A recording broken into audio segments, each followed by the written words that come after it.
Thank you, Mr. Chairman. We'll just do a quick agenda review and then take a break until 6 o'clock. So item number 1 on the agenda tonight, we are requesting deferral indefinitely of that item. The associated rezone was denied at City Council. So we do not have a date specific, so we'll just defer that one indefinitely. Item number 2, this is a late addition to the agenda tonight. Number 2 is requesting deferral until March 8th, the next hearing. And that would go for item number 3 as well, date specific to March 8th. Item number 4, we are expecting some public. We could try consent if the committee is comfortable with the project and the conditions of approval. I do not know if we will have public present or not. Item number 5, we will need to hear. Item number 6, and this was in your packets, it is a deferral to March 8th. Item number 7, we will hear. Item number 8, we are anticipating potential members of the public. Otherwise, we could try consent. And Josh, real quick, sorry. Just for the rest of the board, I'll be recusing myself off that item. Perfect. Thank you. And then item number 9, we would propose for consent.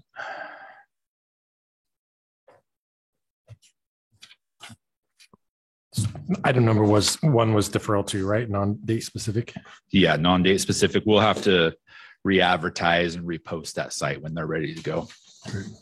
Thanks, Josh. Any questions on the agenda tonight?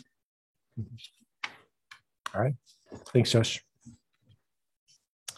All right. Good evening. I'd like to call the February 8th, 2023 Design Review Committee meeting to order. And Christina, will you please call the roll? Semple. Here. Zavala. Here. Rudin. Here. Marsh. Here. Aguilar. Here. Zuckerman. Here. Erstad. Here. All present. At this time, we want to have a couple of meeting minutes. The first one is the Design Review Committee meeting minutes for December 14th, 2022. Can I get a motion on those? I move to approve the minutes. Second. Thank you. Christina, call the roll on the December 14th, 2022 minutes. Semple. Aye. Zavala. Aye. Rudin. Aye. Marsh. Aye. Aguilar. Aye. Zuckerman. Aye. Erstad. Aye. All in favor. Motion carries. And one more, we have the Design Review Committee meeting minutes for January 11th, 2023. Just looking for a motion. I move to approve the minutes from January 11th, 2023. Thank you. So moved. Second. Great. Thank you. Again, Christina, will you please call the roll? Semple. Aye. Zavala. Aye. Rudin. Aye. Marsh. Aye. Aguilar. Aye. Zuckerman. Aye. Erstad. Aye. All in favor. Motion carries. Thank you. We do have 4 items up for deferral tonight. The first item to be deferred is item number 1. It's non-date specific. It'll be reposted. It's DRH 22-00443. The location is 916 West Sherwood Street.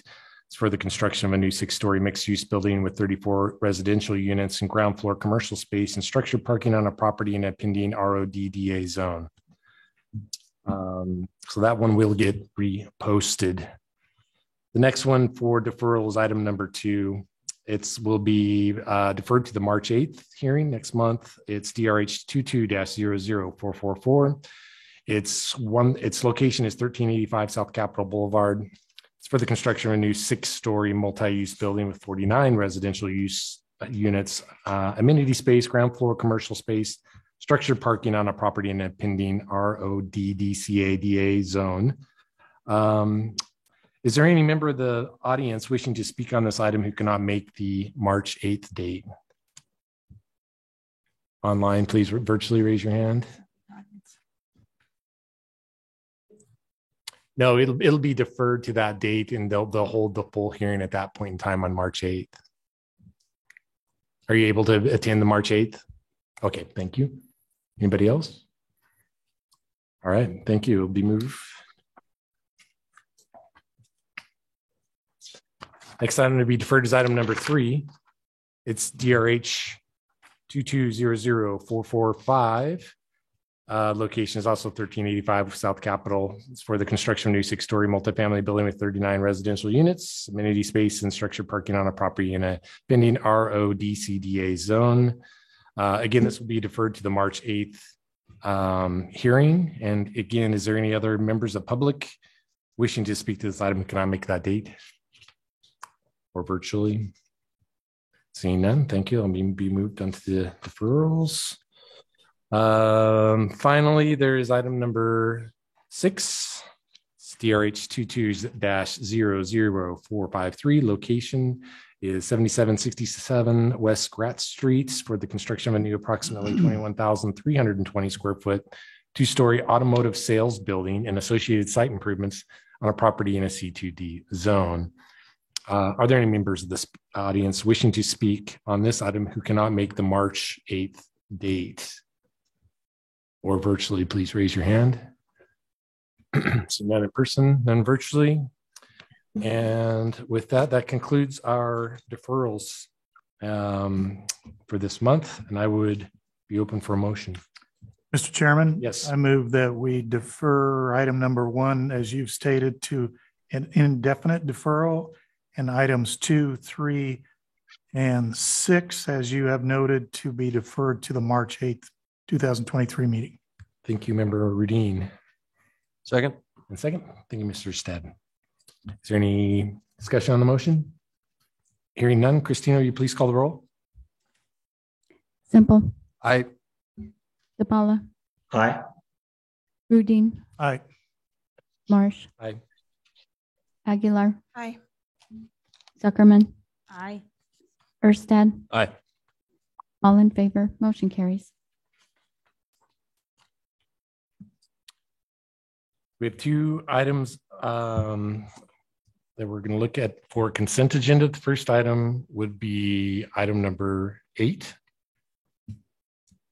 Number 8 is DRH 23-00002. Location is 1616 South Denver Avenue.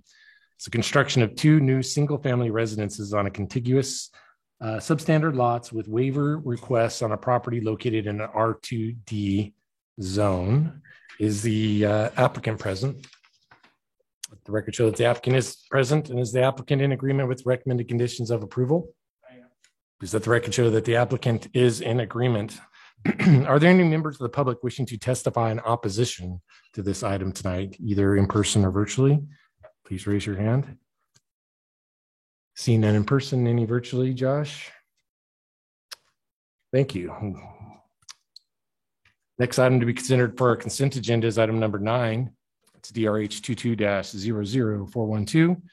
Location is 8764 West Hackamore Drive. It's for the construction of a new approximately 21,400 square foot single-story hospital on a property in a C3D DA zone. Again, is the applicant present tonight? Please let the record show the applicant is present, and are you in agreement with the recommended conditions of approval? Let the record show the applicant is in agreement. Are there members of the public wishing to testify in opposition to this item tonight, either in person or virtually? Seeing none in person, Josh, and virtually. Great.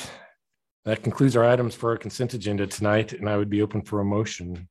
Mr. Chairman? Yes, Mr. Rudin. I move to approve DRH 23-00002 and DRH 22-00412 as recommended in the findings of fact, conclusions of law, and recommended conditions of approval noted in their project reports. Okay, so moved.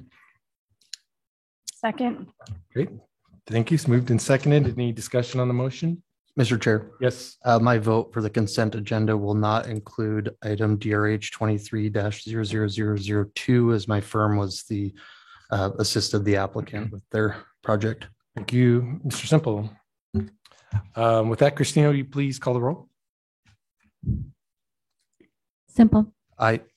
Zabala, Aye. Rudine, Aye. Marsh, Aye. Aguilar, Aye. Zuckerman, Aye. Erstad. Aye. All in favor, motion carries. So the first item we have here is item number 7. I believe, right? No. Sorry, nope, skipping.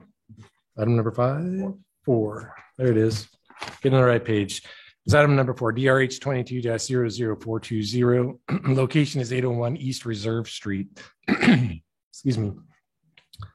It's for the construction of a new mixed-use development consisting of 206 residential units and 3 buildings with ground floor commercial space and structured parking on a property in a C2DDA zone. And with this, I will turn it over to staff. Josh? Thank you, Mr. Chairman, members of the committee. The applicant before you tonight for DRH 22-00420 is requesting approval of a mixed-use development located at 801 East Reserve Street in the East End. It's located on parcels of land directly adjacent to the existing Armory building, south of Reserve Street, west of Avenue H, and north of Logan. There is a city fire department directly adjacent to the site to the west. And of course, north across Reserve Street is the Fort Boise and Military Reserve open space area. So the property has a split zoning designation. In 2012, the property was rezoned when it was transferred to a private party. The current Armory site is C2-DA with no design review overlay, you will note. And the parcel to the east is C2D-DA with design review. There's a development agreement which governs development on the site that was associated with that rezone in 2012. It places restrictions on the design of the Armory and uses that can be put within the Armory building itself. So the applicant before you tonight is proposing 3 new buildings which surround the Armory to the east and south. There is a large apartment and mixed-use building on the east side fronting Avenue H, Reserve Street on the north and Logan on the south. That building contains 195 residential units, ground floor commercial space, and also some ground floor and subterranean parking for the project as a whole. Additionally, there are 2 townhouse buildings fronting Logan Street directly to the south of the Armory building. The landscape plan here, shown here, does depict the required landscaping and detached sidewalks along the street frontages. There is existing mature landscaping on the Armory site, which will not be modified with this project and will be maintained during construction. So as mentioned, there is a subterranean level of parking, a ground floor level of parking, which is surrounded by units at the street level on Avenue H and Logan Street, and then apartments above. The apartment building has been split into 2 masses, which I think is shown very well in this diagram here. Somewhat difficult to describe in words, but it is divided into 2 masses, one to the north and one to the south of an east-west rooftop plaza. The intention of that break in the buildings was to provide a visual corridor to the existing Armory building and help reduce the mass and visual impact of the building for the residents to the east and south of the property. The proposed structure, and this is the Reserve Street elevation, uses a variety of materials. There is wood grain, cementitious lap siding. There are areas of ephes. There is vertical ribbed siding. There is storefront windows, expanses, certainly in the mixed use and commercial areas of the building shown here that front on Reserve Street. Those contain that commercial space, some amenity areas for residents, and also some leasing offices. Moving south on Avenue H, you can see on the top elevation there that significant break in the building with a rooftop plaza. Again, the similar materials are carried down this elevation of the building. It uses balconies, horizontal and vertical modulation, and changes in materials to help break up that building facade. The east side of the project, or I'm sorry, west side of the project, facing the Armory, again, carries forward that same design concept and materials, again, showing that significant massing break on the second floor of the structure with the view through to the Armory. And the townhome structures on Logan are detailed. Similar material palettes and colors. They use balconies, overhangs at the building entrances, which are well depicted in the renderings at the bottom of the screen here, and then some rooftop modulation to provide visual interest. I will note that City Council held a hearing last night on an appeal of the planned unit development associated with this project. The appeal was denied and P&Z's decision to approve the project was upheld. There were no added conditions of approval which will impact this project tonight. There was a condition added for extra precautions to be taken when constructing around the Armory building to protect its historic significance, but no site-specific conditions that will impact the design before you tonight. The applicant is still working with Public Works Solid Waste on an appropriate location for the solid waste services. There are 3 solid waste service areas proposed. One down near the townhomes along Logan Street on the west end of the townhomes. Another one on the east end of the townhomes on the main building. The one that is still in discussions with Public Works is the northern trash enclosure area on the mixed-use building. So the applicant has proposed a trash room in a location near the entrance to the garage. City staff had concerns about that location. There is significant impact to the streetscape on Avenue H to accommodate the staging of the bins and then a pullout for the service truck. Public Works is working with the applicant on relocating that service area. There are a couple of proposals on the table that we are working through, but the applicant will be required to comply with those requirements for Public Works. I think the most attractive proposal right now from staff's perspective, I apologize, is to locate some trash collection on the other, the garage entrance that is directly to the west of that other entrance on Avenue H. Of course, the dumpsters and trash bins would be stored inside the building except during collection, but there is an opportunity on that side of the building for a staging area which doesn't significantly impact the streetscape. So the applicant will continue to work with Public Works on that design. They will be required to comply with Public Works requirements. The applicant is here tonight, has a presentation prepared, and I would stand for any questions. Thank you. Thanks, Josh. Any questions for staff at this point in time? Seeing none, is the applicant present? If you would please come up, state your name for the record.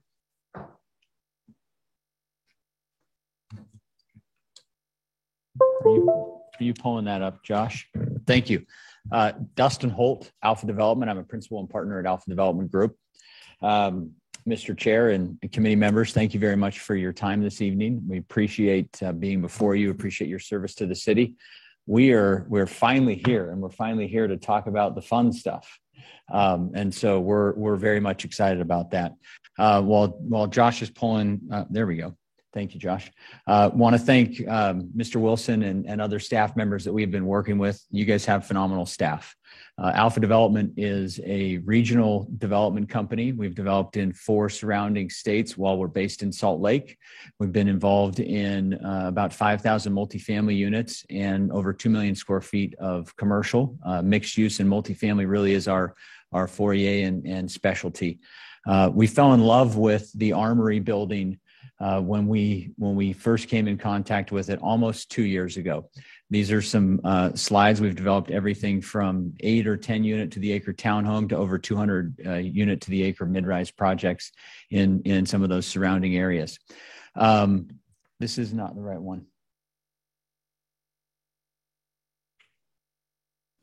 Sorry, Bradley may have given Josh the incorrect PDF. But nevertheless, the show will go on. So the Armory building, as Mr. Wilson mentioned, the Armory building itself is an incredible building. We're excited about the redevelopment of that building. And then specific to the design, there we go. Thank you very much. Specific to the design review, really we're focused on what is to the west, the current surface parking lot to the east of the Armory building. What I want to state first and foremost is the Armory building played a massive role in the way we thought through this and the way we designed it, how we designed it, where we located buildings, how we located buildings. As we shared with the Planning Commission and the City Council last night, we looked at this as a three-legged stool. So there is a development agreement on the site, which has some governance. Then there's underlying zoning and the neighborhood area center that has other governance, and then trying to be respectful and responsive to concerns of the neighbors that we heard and the process that we went through. What is not on this presentation is 5 or 6 meetings that we had with the East End Neighborhood Association, where some of our initial concepts started and where we've ended up. We didn't want to bore you with that. We wanted to focus on the fun and exciting stuff that we have. So I think that generally speaking, we've read staff's report. We're in full agreement with staff's support or report and their support, but we wanted to add some additional context and clarity. So there are 2 points of concern or item that we would like to discuss with you tonight. Probably the first and largest being one of the things that you saw in the staff report, and it's detailed in the light green between our mixed-use building and the Armory. We really want that driveway to the entirety of that drive aisle to be at a pedestrian scale, letting landscaping and bollards, hardscape with different patterns inside of that hardscape be what delineates the walkway and the pathway. You'll see a response from staff that the sidewalk is wanted. The request is to actually have it be a raised, detached sidewalk, disconnected, adjacent to a curb and gutter. We very much want that alleyway or connection to satisfy both fire, which it needs to, but be done in a way that is way more of a pedestrian scale. If we can get catenary lights because of the fire truck, we'd love it. If we can get pavers approved because of the fire truck weight, we would love it. But at a minimum, make certain that landscaping and hardscaping is what creates the delineation. Bollards, other things, lighting is what creates the delineation between the vehicular area and the pedestrian area. And that's probably the one major point that we would love to get your input on tonight. And then the second, as Mr. Wilson mentioned, is the trash enclosure. That location is a trash chute. And so to the current location in the northeast corner, we're hopeful that you might have other mitigating measures, other landscape, other ways, suggestions that you might have that we can take back to staff. But to think through flipping that changes the orientation of the trash chute and some other things into that other area. So we would love your feedback on that item specifically. As we look at site design and site landscape, this is an image from the raised plaza, the hardscape plaza. I call it the Zelda sword, but you can see between the two buildings is a large plaza, pergola, swimming or spa, an area of seating, amphitheater for events and activities, barbecues, a slack line and a hammock garden, multiple fire pits, multiple seating areas between the two buildings. And this is an image of the planters and around one of those such fire pits. Site design landscaping, I think, is noted. We've been working with the city, with ACHD, and making certain that we can provide trees along the ACHD right-of-way, so both along Logan Avenue as well as Logan Ave and Avenue H, Logan Street, and make certain we can provide those. And then, as mentioned, the mature landscaping, particularly in front of the Armory along Reserve Street, we absolutely want to make certain that it's there and it's only can continue to be an enhancement to the area. Site drainage, we're actually looking at a full underground storm tech system, so a water vault connection system, so that any of the storm detention and other than trash, I think we've worked through with Veolia Water and others how to loop their system, get fire flows and everything that are needed. And there's nothing that's exciting to me about that. That's the civil engineer side. All right. So some of the structure design and the building massing and facades. These are images that Josh shared with you, so I won't spend too much time on those. What we wanted to do is talk through some of our materiality and some of where our precedent imagery and really inspiration came from. We spent a lot of time going through the East End, going around the homes in the adjacent area, going up and down streets, trying to pull bits and pieces. There's a lot of earth tones in this area. There's a lot of woods. There's a lot of metals. There's a lot of browns, grays, earth tones. And you're seeing that reflected, whether it is brick, whether it's some of the metal ribbing, whether it's the cementitious panel, trying to be mindful of those colors and the earth tones that are around us with really the one juxtaposition. And that is the townhomes themselves. So one of the things that we noticed is as some newer homes have been built in the East End, they have slanted more modern, and there's some white stucco. In some ways they stand out because they're so different than some of the earth tones. And one of the things that we noticed was about 1 in 10, 1 in 15 homes kind of had some of those elements. And so as we look at 206 units, we looked at roughly a 5 to 7% mix of those. So it's the 11 townhomes, detached, not associated with the mixed use building in its entirety, adjacent to it, and then also juxtaposed to the kind of concrete armory building itself, which is why the townhomes have a very different exterior cladding and fill. We looked at fenestration, we looked at push-pull, we looked at balcony, we looked at articulation, we looked at the depths of balconies to make certain we're creating some of that banding and some of that theming. When we get to another slide, you'll see that it harkens back to actually some of the rhythm on the armory building itself. Here's some of our compatibility or precedent imagery as we drove around the neighborhood. So you'll probably recognize the bear and the deer at St. Luke's. Gold, three different colors of brown, depending on the way and how the sun hit it with those metal sculptures. That is a direct reference to the front of the armory building itself, where you're seeing some of that orange Aluka bond and some of those materialities themselves. The banding, you've got 3 different colors down there, the gold, the more orange, and then some of the brown tone that directly reflect some of what's right at the entrance to the East End neighborhood.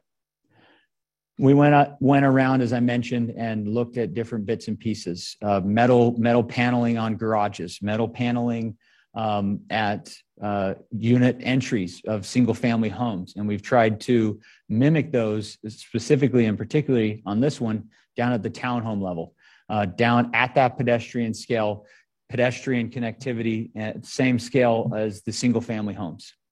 We saw instances of standing seam metal roofs or other corrugated metal, which is something that we looked at introducing back really down at the commercial end, as Josh noted, the northern end. We saw many instances of dark exterior cladding along with rich, warm wood cladding. So you're seeing that inside of all of those balconies. That is something that you'll see throughout the building.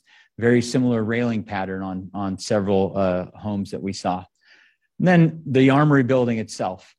We've taken the armory building is essentially a 100-year-old building. It's a building in and of itself. We do not want to do anything that is faux historic. And so what we've tried to do is take bits and pieces of this and put our modern interpretation of them. So some of these areas where they've created these vertical bands and these horizontal ribs and bands, we've taken them, introduced them, not to have them be in 100+ foot long facade like the armory building, but we've broken them up. We've still implemented them. And this is particularly on the west side of the mixed use building, the multifamily building, and on the east side of the armory building.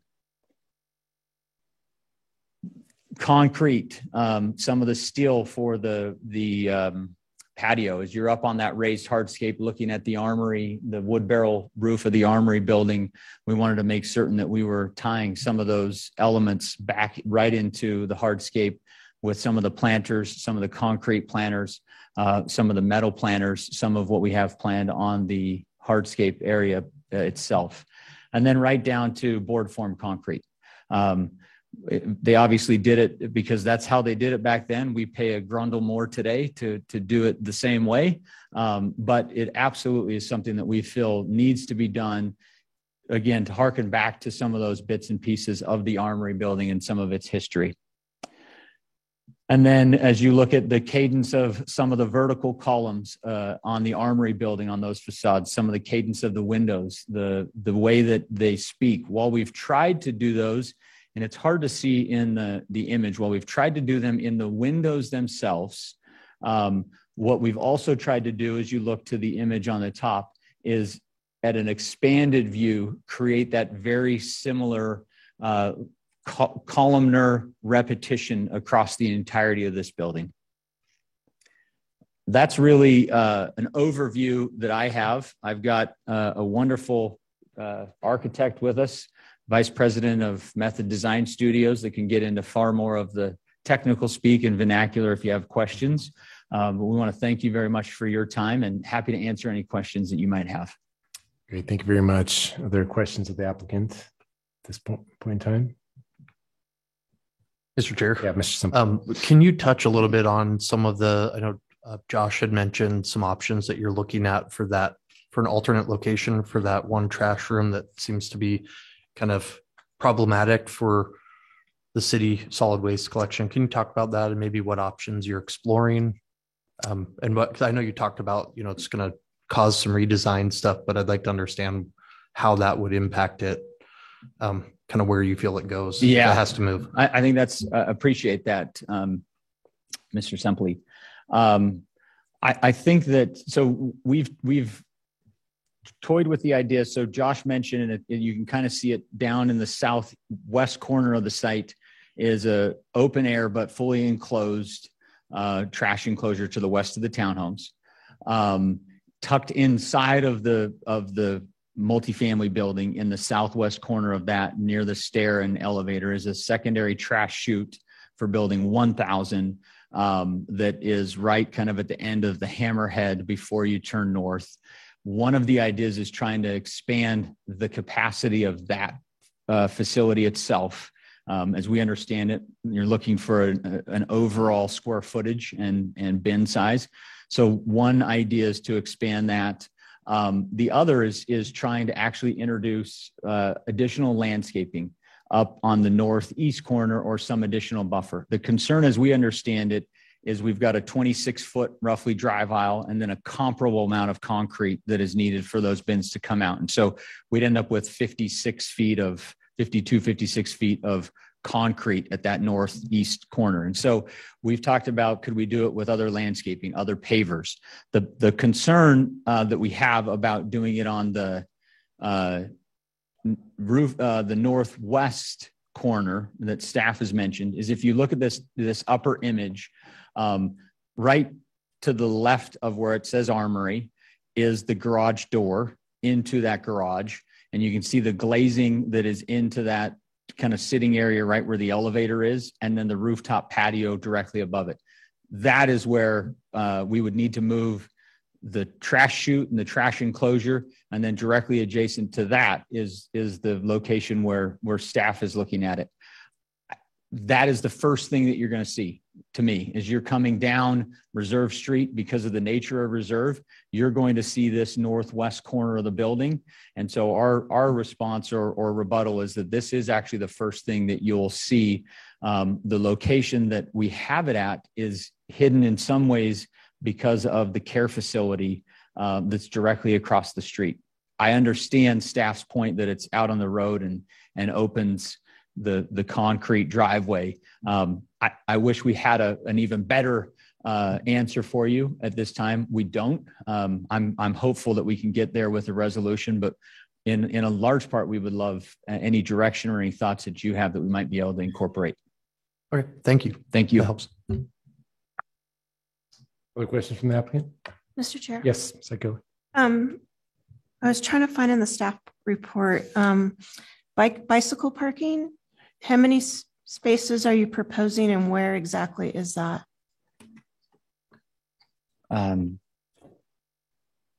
Total number. I think we were required to provide just over 200. 200. I think we have 200. We're required to provide 200. And it's hard to see in this. We don't have an at grade. Does this have a laser? Oh, right in my eyeball. If you can look at this screen, so at grade, there's about 50 or 75 of them that are actually in this area on the at grade parking. What you're seeing is some of the below grade parking, but the at grade parking, some of them are here. There's also a bike wash and a bike repair station there. And then there's additional down here in this corner adjacent to the elevator and the stairwell from Reserve Street. Okay, so you're not planning on that they go into the units themselves? Correct. Okay. My next question is, I wanted some clarification, or can you just recap your concern with, I'm just going to call it an alleyway, is it H Street, and that pedestrian area and the raised curb, why you want it, don't want it, is rolled curb an option? I think I understand the intent that you're trying to achieve there, but can you talk a little more about that? Yeah, so without calling it a festival street, the intent is really that this could become like a festival street, a direct connection, right? So the parking structure is 384 stalls, and that parking all provides, is all used and provides the parking for the 55,000 square feet in the Armory building. So pedestrian connectivity in and out of the Armory building into both levels of parking is paramount. And that's all going to occur right here. So for us, we want to see that area really feel like a pedestrian scale, landscaping, a pedestrian walkway, a hardscape that things might flow out onto later in the evening. Again, without calling it a festival street, that's the intent of what we're trying to do. The response is that this yellow area needs to be a raised area, and then particularly here along this parallel parking needs to be a raised sidewalk or a raised walkway. And that it to us feels like you add that raised curb element, and you're not creating the single plane hardscape and an ability to have that pedestrian free flow through that area. Is that? I think that's correct. And the concern is just constricting that space when we're trying to provide as much pedestrian plaza area as we can. Thank you.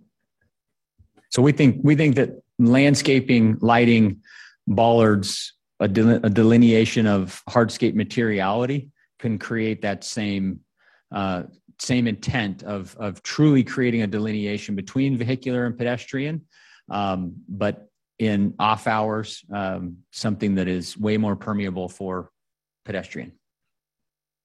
Good. Thank you. Any other questions?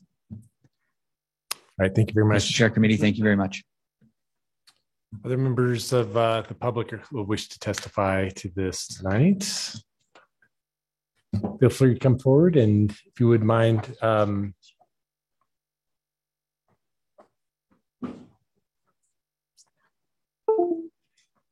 if I could just have you state your name and address for the record, please. Sure.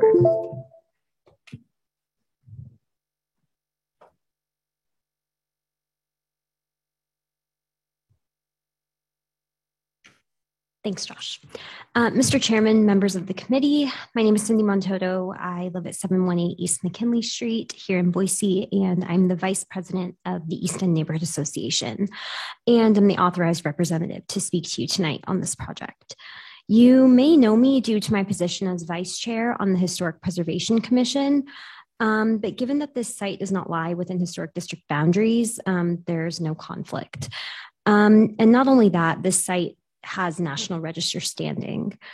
So therefore, the Enid Board felt that my nearly a decade of experience in historic preservation in Boise and my proximity to the site as a resident and my desire to see this site succeed all make me a good representative to speak to this. My testimony tonight has been pulled from ENA's appeal memorandum from the Planning and Zoning Commission's decision for the PUD application and from ENA's testimony that I presented in last night's appeal. I'll start by saying that ENA is not opposed to the site being developed with multifamily housing. We look forward to having a successful neighborhood activity center and additional multifamily housing in our neighborhood, and we recognize and applaud Alpha for their dedication to this site. On December 29th, ENA requested a formal project review from the Idaho State Historic Preservation Office, and the Idaho SHPO informed ENA and Alpha of the following findings: that, quote, the introduction of new construction in proximity to the building would impact the Armory's integrity of setting. For setting to have integrity for National Register purposes, it should appear as much as it did historically. Historic integrity is the ability of a property to convey its significance and to be eligible for the National Register. In addition to being significant, a property must retain sufficient integrity to convey its significance.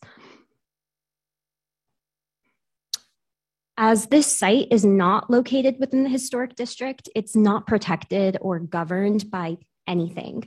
There was a condition last night to protect the property during construction, but that was the limitation expressed by council, in addition to conversations being had surrounding potential landmark designation for the site, which would offer a little bit more protection, but the council didn't feel like in that moment during the appeal was the appropriate time to mandate that. The Secretary of the Interior standards is the gold standard national best practice for properties on the National Historic Register. Per the standards, new construction developed on a historic site should be sympathetic to historic properties in design, scale, proximity, and density. Landscape features such as open space, flagpoles, frontage, etc., should be maintained on the site as is, and common threats against a historic place and a property's eligibility status include encroaching development. A property's eligibility for the National Register also happens to be the eligibility requirement for the site to undergo the city's process for landmark designation under City Code 2-18-8. In our appeal to City Council last night, again, the discussion of landmark designation was sparked, and ENA applauds the city for recognizing the need to protect its historic resources.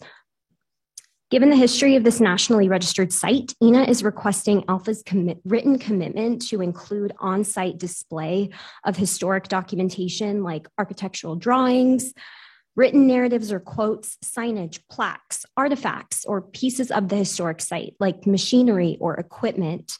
And it would be nice to have in that festival stretch a historic armory walk that acknowledges the site's history. We must acknowledge the military history of the Fort Boise Military Reserve area to fully appreciate the Armory's significance of place.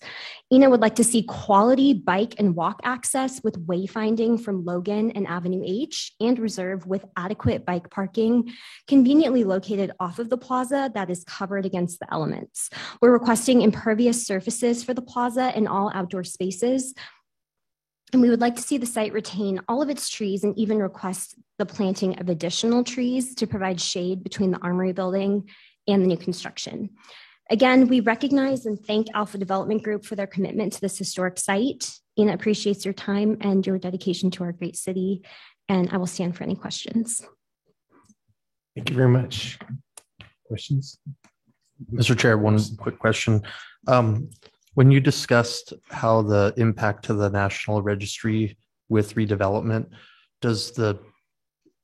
would the designation be removed because of the new construction? Could it be retained even with the new construction? There's just some impacts to like the site because it looks like they're redeveloping mostly just a surface parking lot. So just want to understand, like, obviously we don't impact the designation of the structure itself, but I just wanted to understand that. Sure, Commissioner Semple and members of the committee. According to SHPO's findings, which they're required to be quite nuanced, they found that the new construction in proximity to the building would impact the Armory's integrity of setting, but wouldn't necessarily impact its eligibility status. However, other risks, because there are no protections set forth for the Armory at all, because it's outside of the historic district, there's no facade easement, and again, it doesn't have landmark designation yet. Those potential risks could impact its eligibility status. So the new construction alone will not, but there are potential risks out there that could. Mr. Chair, just a quick follow-up. If we can find a way for that festival street to contain more, pavers, landscaping as the applicant would like to include there, do you feel like the East End Neighborhood Association could see that as a mitigating factor for the impacts of that building, as well as the potential for, I guess, a facade easement on the building itself? Commissioner Simple, members of the committee, yes, I do think that is something that ENA would see as mitigatable and something that we asked for in our appeal last night. So yes. Okay, thank you. Thank you. Any other questions? Mr. Chair. Yes. When you had mentioned the desire to get some historical signage or landscape features, whatever, along, it's going to be called the Festival Street from here on out, and around the building. The first thing I thought of was a bass block. There's some public art. There's things in the sidewalk, signage, whatnot. Would the neighborhood association be willing to assist or support Alpha in terms of, I believe your group has opportunities for neighborhood grants to do projects probably like that, and maybe assist or support Alpha to apply for some of the neighborhood grants to do some of those signage and wayfinding, et cetera, that you mentioned? Commissioner Aguilar, members of the committee, without speaking for the board, since we haven't been able to formally vote on something like that, I will say that Preservation Idaho has expressed support and interest in helping Alpha achieve this. I know the city of Boise, as a certified local government, also has access to funds and things like that, that I think if there was landmark designation or even conversations explored with the city, that's something the city would explore and consider. In terms of the East End Neighborhood Association, what I can say on the record without having a formal vote from the board is that we would be open to conversations of doing so. Thank you very much. Thank you. Other questions? Thank you. Thank you. Are there other members of the public wishing to testify on this item tonight? Yes, sir. Please feel free to come forward, and if you would, please state your name and address for the record. Members of the council, my name is Isaac Kao. I live in the Veterans Park neighborhood, 83703. This is my first time attending a design review committee. I just wanted to say, first off, no hard feelings to any developers behind this project. I appreciate you choosing my city as a place to invest your capital. Now, I just want to waste no time to immediately express a few concerns with the project. I fear the prices of these apartments will be within the unlivable range, as I see many of these style of apartments going up frequently as of recent. As someone who is brand new getting into the housing market, and I would argue it's not worth it for these apartments that are being slapped up with this dated form of architecture that seemingly lacks class and furthermore dishonors a historic site. We're not trying to look at a hotel. And if you choose to do the take of a tacky strip mall inspired apartment, I please ask that you provide adequate tree cover and expand our urban canopy. The exterior cladding with the the dark exterior cladding with the warm wood cladding is not something that we want really as a city. I would personally prefer a building with large scale glass cladding, and the whole project just really screams hotel and out of place and seemingly in poor taste, in my personal opinion. I see this project, I say this project claims to be nodding to bits of history to this once great institution, but it really seems performed with like little class. If anything can be taken away from my statement, at least plant more trees and at least provide like public art. Thank you. Are there other members of the public wishing to testify tonight? Josh, anybody online tonight? See none with the, yes. If you like, yeah, feel free to come forward. And like I said, please state your name and address for the record, please. Hi, Gordon Trounson, 1143 East Santa Maria Drive, Boise. I'm not sure if this is actually for this, but did we cover, or is traffic covered at all with questions on this with the designer review as far as egress, exits, et cetera? Yeah, the ACHD does a review of the traffic impact for the project, and maybe we can have the applicant just give you a quick nod to that in their rebuttal too. By Dustin, I mean, I didn't remember what we're talking about, like the impacts onto the streets for the entrances and the exits on the traffic. I know we're waiting ACHD for their final traffic study. So. Yeah. Okay. So that's a question, I guess. Okay. Yeah. Thank you. Great. Thanks. Any other members of public wishing to testify tonight? If not, I'd invite the applicant back up for any further discussion and rebuttal. Mr. Chair and committee, thank you very much. I think that just a couple of comments. So I think at the very end of Mr. Everhart's SHPO letter, and it was noted by Miss, I'm sorry, Cindy, I don't know how to pronounce your last name, but I know Cindy, I wanted to be respectful. I think the one of the last sentences, which she acknowledged that the effects of the building would be limited and that it would not jeopardize any of the National Registry status. I think that's the most important piece. She is right. We've talked to the East End Neighborhood Association. They have talked about ability to get art grants, work with us to get art grants. And I think the location, both the plaza in front of the Armory building as well as the Festival Street now. By the way, Miss Aguilar, you referenced something and I was unfamiliar with it, the Bass something. The Bass block? Yes, Josh can give you more information. Perfect, thank you. I want to look at those exact elements, but yes, the East End Neighborhood Association has told us that there are art grants and other things that they would help with letters of support to try and get those elements incorporated and integrated there. And I think that's a great thing. I appreciate Isaac's personal opinions.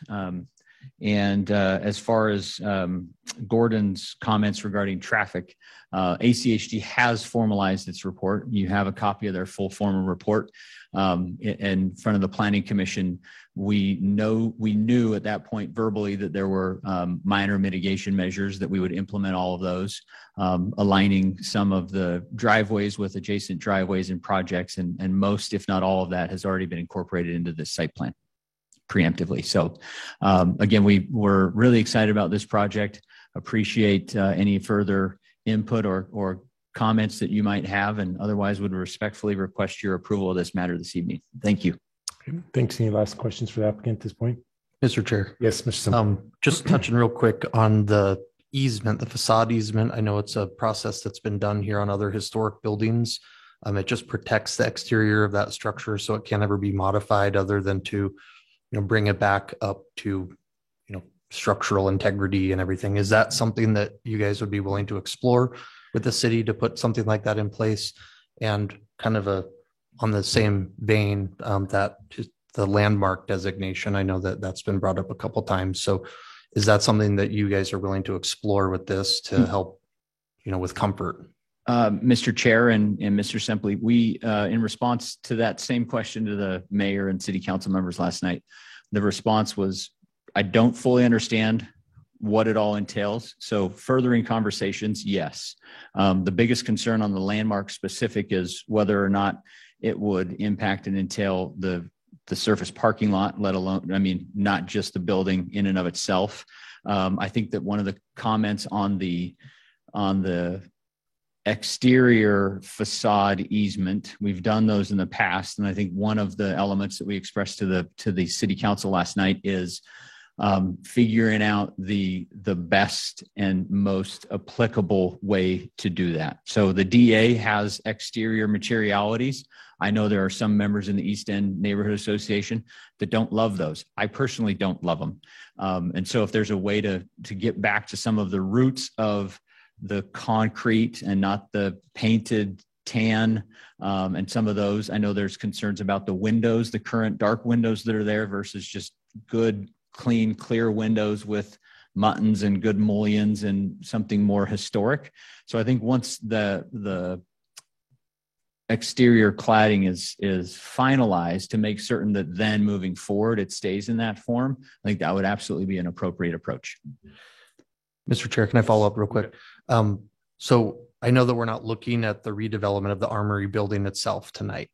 That will come back through a design review once you guys have that all figured out and have anything that's proposed for the exterior improvements, any of that. So the Armory building, as I understand it itself, is not in a design review. And so the only design review response, I'm sorry, Mr. Chair and Mr. Simply, some of the potential conditional uses or working through the actual tenant improvements and building permit would be the means and mechanism to do that, if I understand that correctly. Mr. Wilson. Mr. Chair, committee member Simple, Dustin's correct. The Armory property itself does not have a design review overlay. So conceptually, an allowed use in the C2 zone could go into that building with no public process. Okay, thank you. Thank you. Other questions, applicant? Great. Thank you very much. Thank you. With this, we'll close the public portion of the testimony tonight. Bring back to the committee for discussion.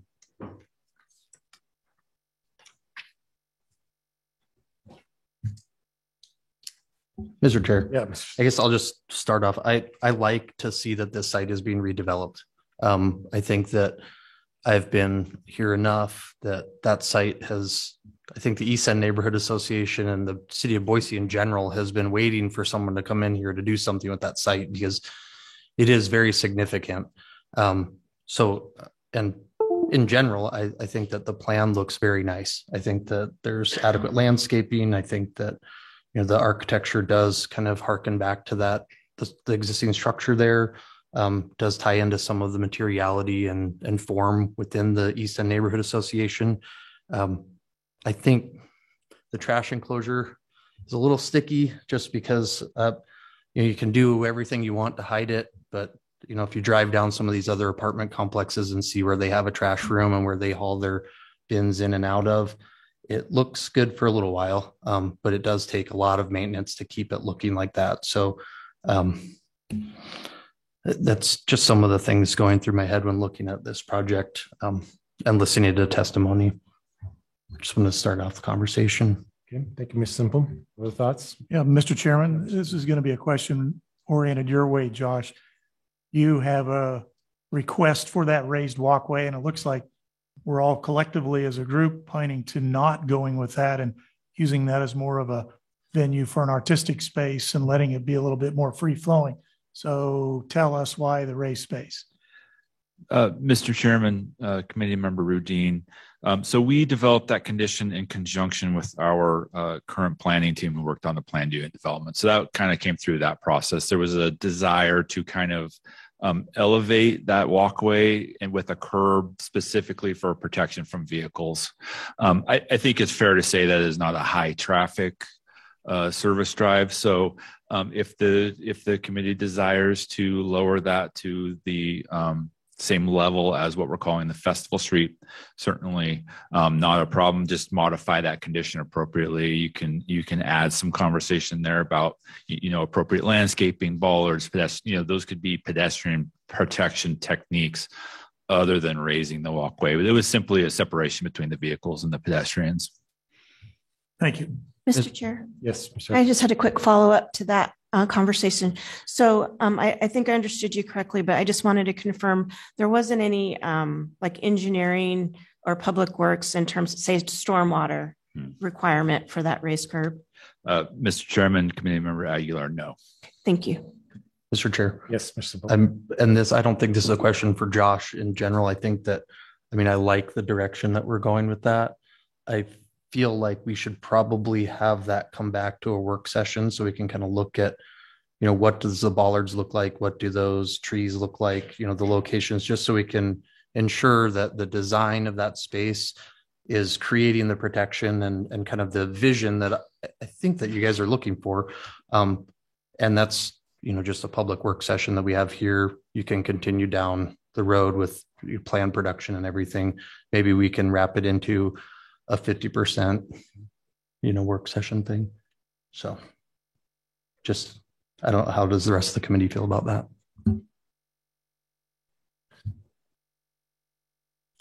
Mr. Chair. Yep, go ahead.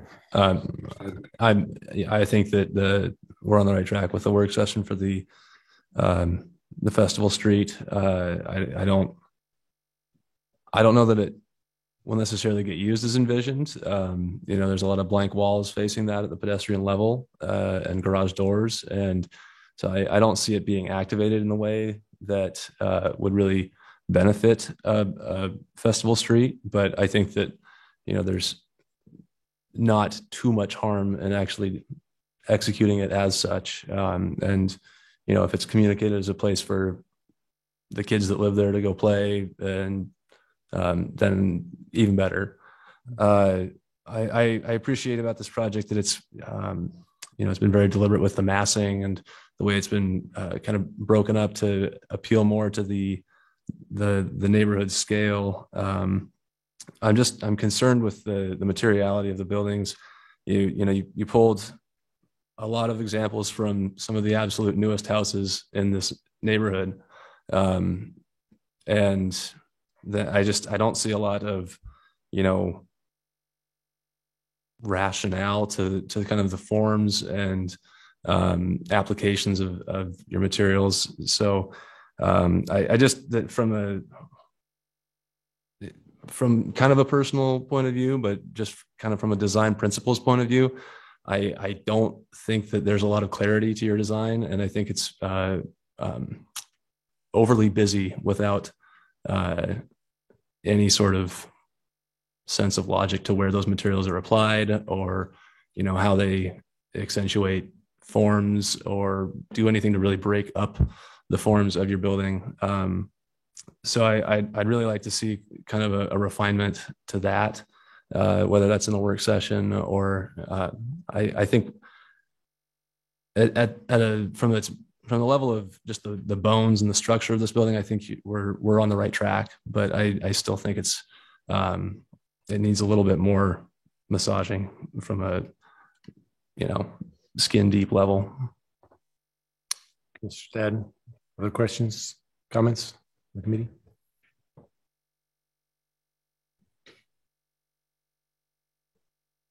Anybody want to take a stab at a motion?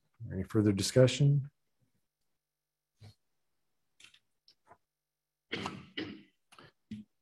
Mr. Chairman? Yes, Mr. Reading. I'll take a stab at a motion, and as part of my motion, I'm deliberately sort of staying out of the weeds with trying to put restrictions on them with regard to National Historic Structures and trying to create something that I'm sure they may or may not have control over.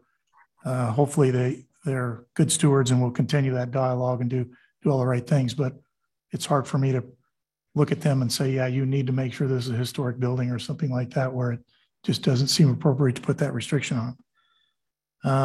At this point, I'll make a shot at a motion to say that I move that we accept DRH 22-00420 with the staff's recommendations, with the exception of item F, and to change the wording of that to say provide a pedestrian pathway with or without raised sidewalks along that street, and then continue with their language. The pathway shall provide a pedestrian connection between Reserve and Logan Streets. The public access easement shall be recorded over the public pathway, and the walkway I'm asking that they provide a walkway that works with the East End Neighborhood Association to deploy historical and educational opportunities relating to the neighborhood and specifically the Armory. Okay. So moved. Mr. Chair, can I ask a clarification? Go.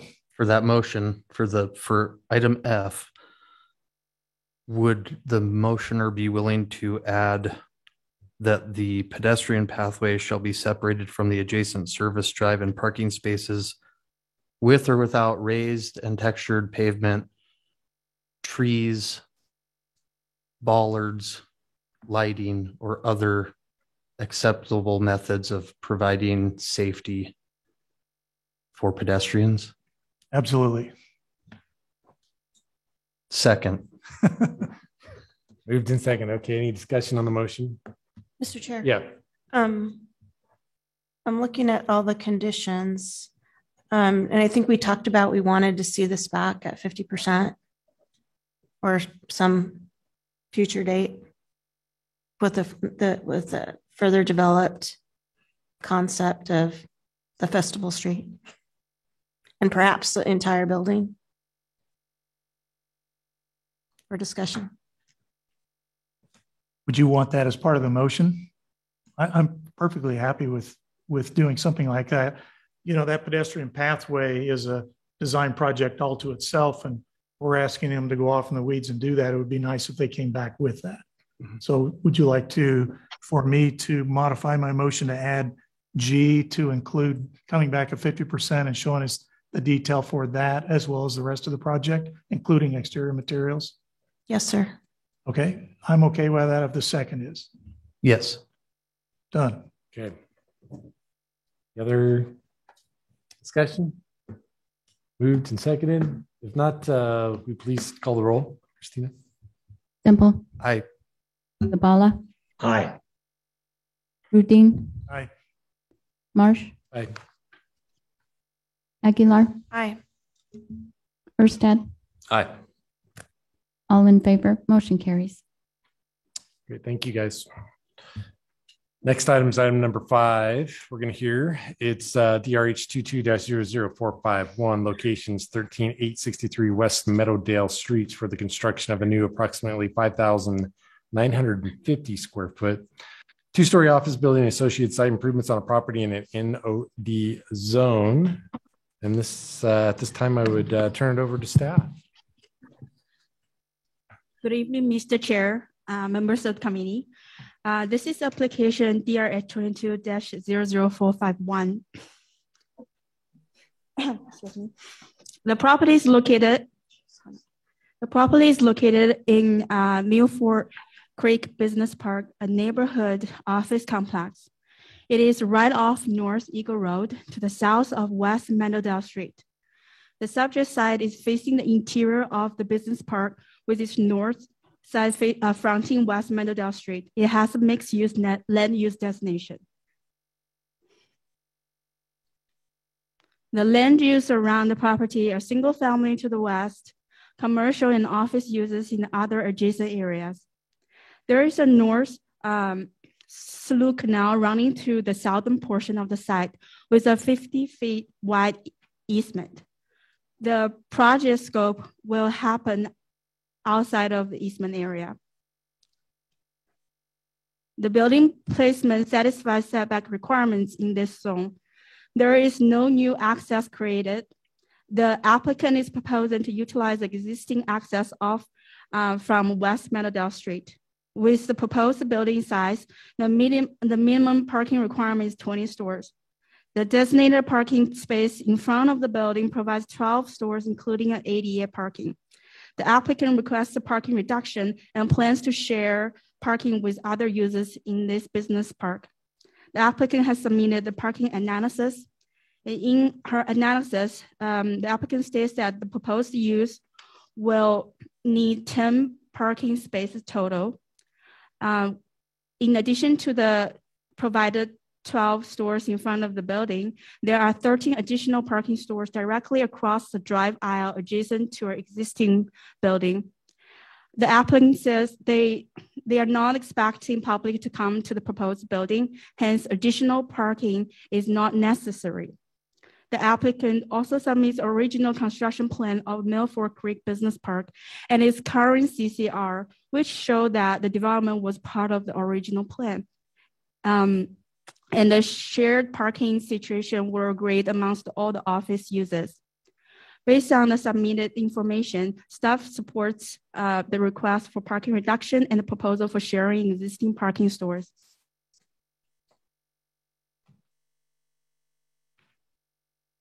There are 14 trees on site. 8 of them are within the intended construction site and will be removed. An arborist report identifies a total 6 caliper inches needs to be mitigated for. The applicant has proposed to plant 3 trees with 2-inch caliper each to satisfy this requirement. The applicant has prepared a presentation for the building design, so I'm just going to be very brief on this part. The proposed building is at the maximum allowed height in this zone, which is 35 feet. This is the east elevation of the building, facing the interior parking area. This is the west in the rear side of the building, facing the residential neighbor. And this is the north facing West Meadowdale Street. And this is the south elevation facing the other business use in this area. Staff finds with the proposed building size, the homey architecture style and the facade fenestration, this building design is designed with appropriate colors, materials, and architectural details for the proposed use and location, and it will integrate well with other buildings in this area. That's the end of my presentation. I'll stand for further questions. Great, thank you. Any questions for staff at the moment? Great, thank you. Is the applicant present?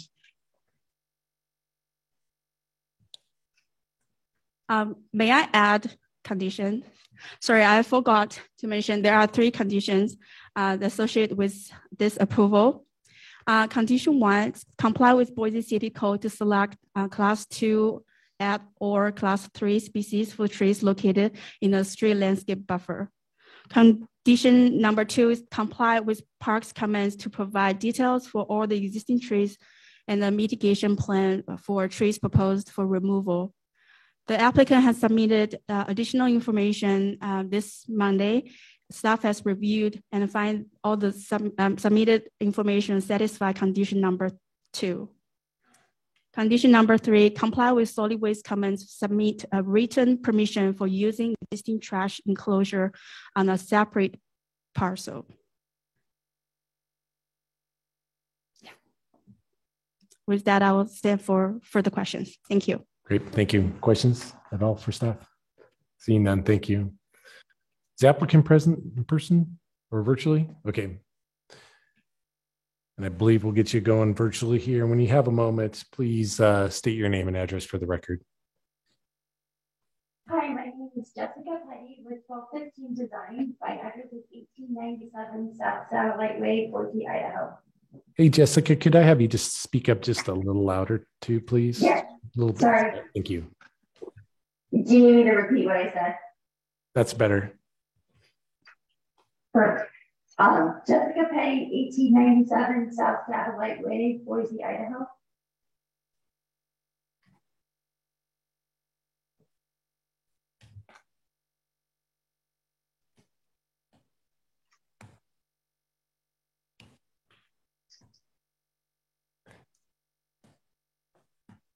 Is that your presentation there too, Jessica, right now that we're seeing? Yes. Okay. Yes. Are you ready for me? Yep. Okay. Yep. Go ahead. Yeah. So yes, we're proposing a new 2-story office building just under 6,000 square feet. It'll be constructed in the Milford Creek subdivision on Meadowdale Street, located just off of Eagle Road. Can you go to the next slide, please? So this kind of shows the site plan right off Eagle Road where the red rectangle there. Part of that existing development will be, I believe, the last of the sites to go in there, so we'll complete the missing puzzle. And so our new building will be facing the interior parking lot, where we will have 11 parking stalls, one being ADA. We feel this is plenty. For us, we'll need 5 parking stalls, and then our future tenant, we're proposing they'll need approximately 5 as well. Being a small office building, we won't have the general public coming, so we won't have a need to use any additional parking there, but we do have a shared parking agreement with the entire subdivision there. There's approximately 102 parking stalls and then about 23 off-street between the subdivision there that we can use. And we have chatted with some of the other Todd Campbell and other neighbors, and they're fine with us using some of their parking if there ever is an issue with that. And then we do have a shared trash agreement, and I can forward on, I do have the written documentation on that from the ACC, stating that we have access to the trash receptacle there that is on site, so we plan on just utilizing that. And then on our landscape plan here, you can see that there are 8 trees that we will have to remove due to construction, and we have consulted with an arborist. And so there's a few species that will just need to be removed, and we will replace them with the correct caliper inches of trees. We're proposing putting the new trees on the north end there, right along Meadowdale Street, to kind of line the street there with the additional trees. And then just as far as placement on the site, we are aware that the rear of our property backs up to a residential neighborhood and a couple of houses there. So, we pulled the building as close forward to the sidewalk as we could, minimizing the depth of our building so that we do have almost 20 feet from the back of our building to the property line where the neighbors are. And then as far as the design of the back of the building, we, limited the windows and the size of the windows to try to give them as much privacy as they could, but also keep our functioning office building with some natural daylight in there. If you could go to the next slide, please. And then this just kind of shows the parking analysis where the 102 parking stalls are located throughout the subdivision there, and then the on-street parking that is also available. Next slide. And here's the floor plan. The main level will be currently built out as a shell for general office use on the main level. And then next slide. And then the second floor will be for Madden Homes, who is currently in the subdivision in an existing building. And so they will just be moving across the road to their new building that have a little more space and place for their business there. So they will occupy the entire second floor. And then next slide. And then the exterior of the building, we have a mixture of white stone and black hardy board siding. Being that we are right next to a residential neighborhood, we kind of try to keep the homey feel with the pitched roofs and the windows, and keep it to scale with the surrounding neighborhood. Some metal we do have on the north side of the building that faces Meadowdale. There we have a trellis that you will be able to see from the road to kind of just get a little architectural decoration and detail on that side. Next slide, please. And then this just shows the rear and the other side of the building. And next slide. And then these are the color renderings, just kind of showcasing the size and the feel of the building on this new site. And we really appreciate you working with us, and hopefully working towards approval of this project. And I'm here to answer any questions. Thank you. Great, thank you very much. Are there questions for the applicant from the committee? Mr. Chair. Yes, Mr. Simple. Jessica, I had a question in regards to the neighbors' concerns about privacy there just to the west of this project. Yes. With the amount of space you have between the west side of your building and the property line, it looks like there's probably the opportunity to plant some additional trees for buffering between those offices. And I think primarily, the second floor offices with the windows facing that way. Have you guys considered planting some additional trees there to help mitigate the concerns of the neighbors? We did. I actually chatted with the neighbor, but she said she would prefer not because she has solar panels on her roof. And so she didn't want any more of the light being blocked from that. So, yeah, that was kind of our initial thought, but she felt otherwise, so we put our trees to the north. Okay, thank you. Sure. Any other questions for the applicant? Seeing none, okay. Are there any members of the public wishing to testify to this item? And we got a couple on the sign-up sheet, so sorry, apologies. We'll start with Ms. Winfrey, please. Good evening. I'm new at this. I'm the owner of 4346 North Chapala Way, and I have two concerns. One is the solar panels. This building will likely limit a lot of the solar that my tenant is using and is feeding back into the grid. But also, I'm mostly concerned about the privacy. It looks directly over my lot. I don't have the computer ability, but I have a copy of my lot, and it's all of this whole side will be this building. And it's not 35 feet, it's taller than 35 feet. 35 feet is where it goes like this, and it's got the gables on either side. But at any rate, it has 8 windows, I believe, that looks directly down onto their backyard, which really limits their ability to enjoy their property. And my tenant is here to speak as well, and he can speak to traffic as another issue.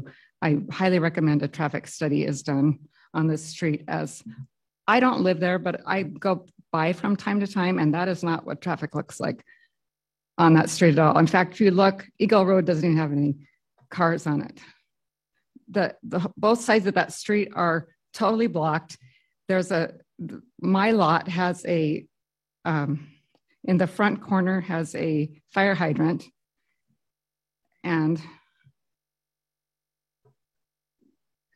there's also the irrigation canal on the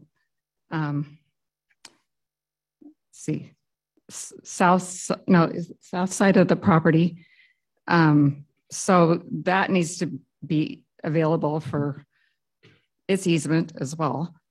And then on the other side of the lot is the fire hydrant, which makes it unusable for that if there's cars parked everywhere for the fire department. So these concerns are big. My recommendation is that they obscure, if they're going to keep the building as is, that they obscure all of the windows on the west side of that building. And then my tenant would like to speak as well. Thank you. Thank you. Yeah, next on here is Mr. Batista. Is that right? Correct. Thank you. Mr. Chair, members of the committee, thank you for this opportunity. I live at 4346 North Chapala Way. My house is right directly to the west of where this proposed building is going to be erected.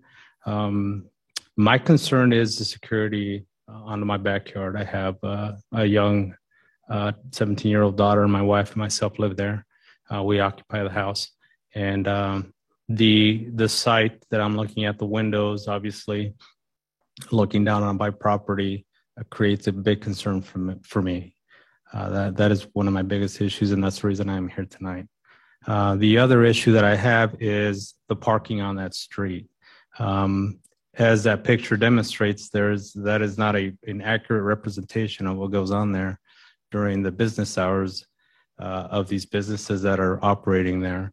The parking lot that they're proposing to use or co-use with the Silk Touch business that is already there is at full capacity already with just the business that operates that. So I don't see how these people are going to occupy some of those spaces when it's already at max capacity. The street, for me, I have to place my trash receptacles on Meadowdale. The trash, that's the only spot. I'm the only house on that street that has a trash collection on Meadowdale. And on Mondays when trash comes, it's either I have to put my trash out on Friday or I'm not going to have a place to put my trash receptacles out. I've had a couple of instances where my trash was not collected due to the proximity with vehicles that were parked on the street. And a couple of instances I walked to the business across the street from my house to ask them to please move their vehicles so that I can have access to the street. And my biggest thing right now is on the fence line on the property, on the proposed property there. There's already 4 trees that provide plenty of coverage on that one side to the house. And if they can leave them there, that would be great because it would provide us with the privacy that we already have there, and then the windows that they can modify or change something. So that the windows are not looking directly onto my backyard. Thank you very much. Good, thank you. Next, we have Mr. Hadfield. Dustin, please. Who would just state your address for the record? Yeah, my name is Dustin Hadfield. I live at 7000 North Pollard Lane, which is in Meridian. I actually am part of the applicant. I work for Madden Homes. Our office is, if you look directly across the street, directly across from Meadowdale, that furthest east parking lot, that's our office where we are now. So obviously we understand the parking for the complex because we're there currently. Part of that, and we had this concern moving forward, was, okay, what's parking going to look like with an additional office space? So as Jessica mentioned, there's a cross-access agreement with the whole complex. And I don't know if we can go back to that parking analysis. So we actually went and discussed it with Silk Touch and Todd Campbell, who's another tenant. It's basically anyone that we would come in contact with, and have come to basically the idea that employee parking would be optimized in different spaces, not necessarily directly in front of each individual building. Silk Touch is the only or the main tenant in there that has a lot of customers coming in and out, whereas the building that we're in now, Todd Campbell's building, as well as our proposed future building, would be just the individuals that are obviously working there as we speak. So kind of going back to what the concern was with a parking analysis or a traffic analysis, ACHD has already done that and has provided us their reply to what we've proposed and the amount of units that we've actually proposed. We're sticking within the guidelines that we were given through the initial development agreement for the actual complex. We're not exceeding any of that. We're sticking with what was already there and what was available. For the privacy concerns, like Jessica stated, we had an arborist come out and actually do an analysis on all of the trees to figure out what trees were healthy, what were not, what trees were desirable, what were not. And basically our initial thought was keep the trees on the back. And then we were told, no, we have solar panels. We don't want the trees that are already there. So we're like, okay, then we'll take all those trees down. And then obviously the building itself with the windows and egress and things on the backside. Since I'm across the street, I obviously walked over and was looking at what the privacy actually looks like. So there's about 8 arborvitaes that are roughly 15 to 20 feet tall that are in the single family residential's backyard as we speak as a barrier. The only window on that side of their house is already obscured privacy glass. I'm trying to be amicable and try and figure out what steps we can take with, trees and things like that. But that's kind of what we've looked at and tried to figure out what would be the best scenario. And I think what we've come up with would kind of fit that the best. So thanks. Good, thank you. Other members of the public wishing to testify tonight on this item? I have photographs of. It was really cold today, but I did take some photographs of what the street looks like and what Silk Touch's parking lot looks like, and with traffic. Okay. If you'd like to see them, I don't have the computers. Oh, that's fine. We can, if you wouldn't mind, just starting at the end, and we can pass those down and take a quick look through your printed photos. I'm old school.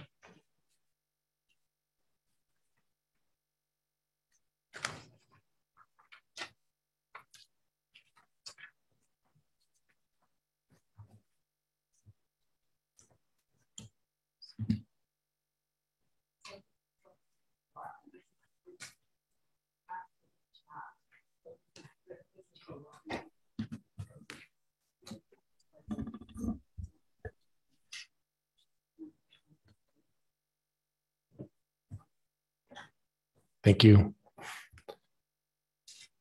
While we circulate those, was there any other members of the public wishing to testify? Anybody online, Josh? With none. Okay. Would the applicant like to make some further comments at this time then? Ms. Petty? Yes, I would. Yeah, I guess I would just kind of like to, clarify, come around with what Dustin said. He made some really great points. We're more than happy to work with the neighbors. We do feel at the end of the day that we've done our due diligence. We've pushed the building to the best spot we can on the site. We've complied with the height requirement, and restrictions. We're not asking for anything over the top. We don't have a lot of windows on the back. I think, putting obscured glass or removing them would really be a detriment to the use of the building. Those are people's offices that they're in from, 9 to 5, and they need natural daylight. So to take that away, I think would really make our building suffer. I do feel that, there are a lot of trees, the other house is quite a ways, diagonal from our building. I don't know that we could see into their backyard. So I don't think that really is going to be a big issue. And there are lots of trees in that canal that, are existing.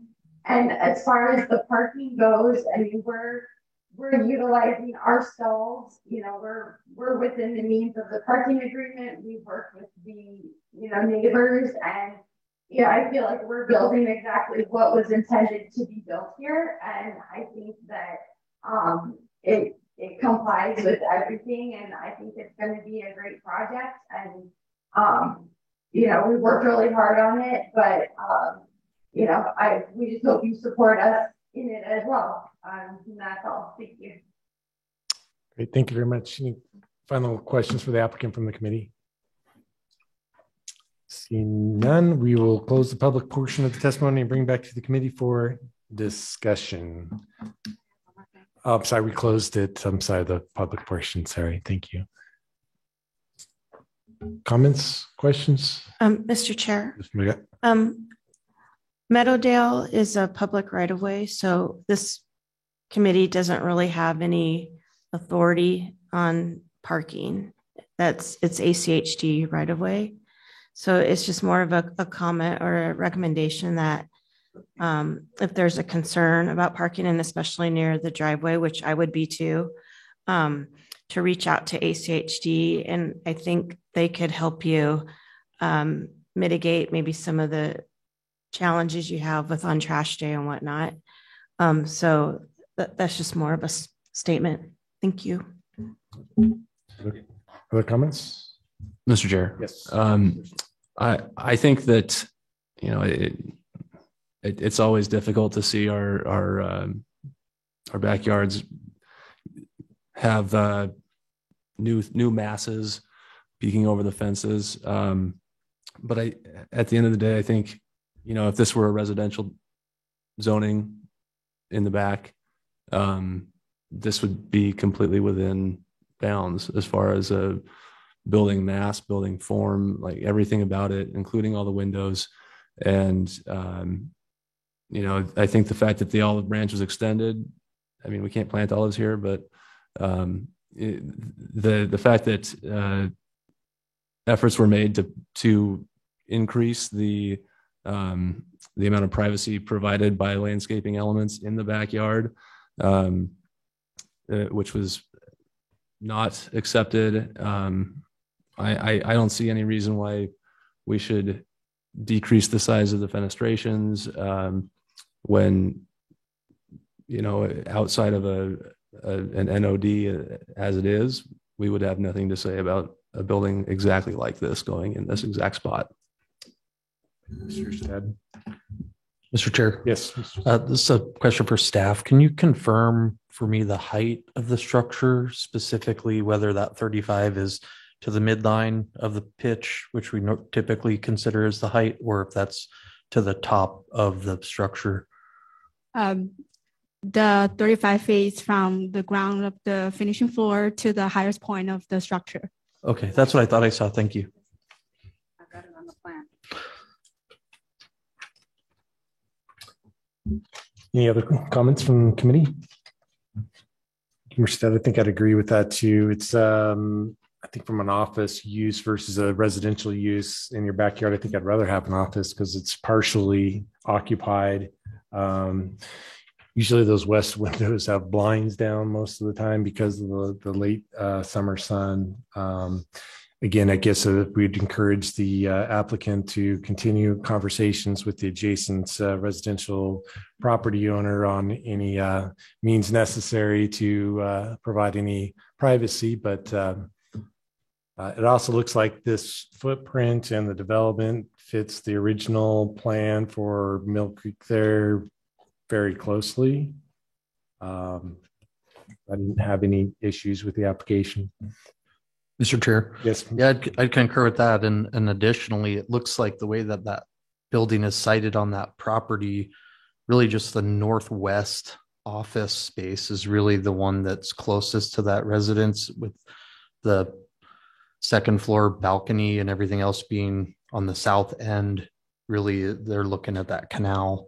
So to me, I mean, if they moved a tree or kept a tree at that northwest corner, it looks like maybe there's one that could remain that sounds like would continue to provide the privacy that the residents looking for.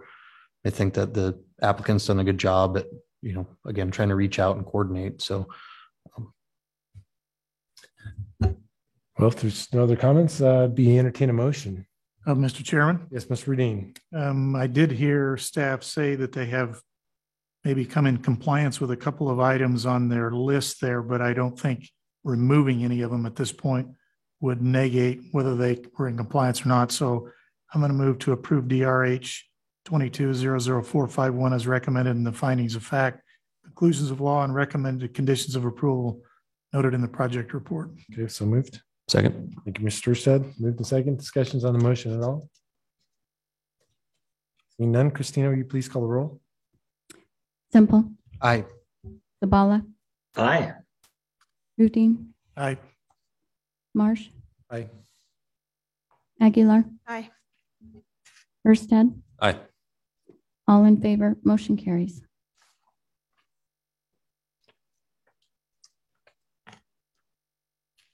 Next item that we'll hear tonight is item number 7.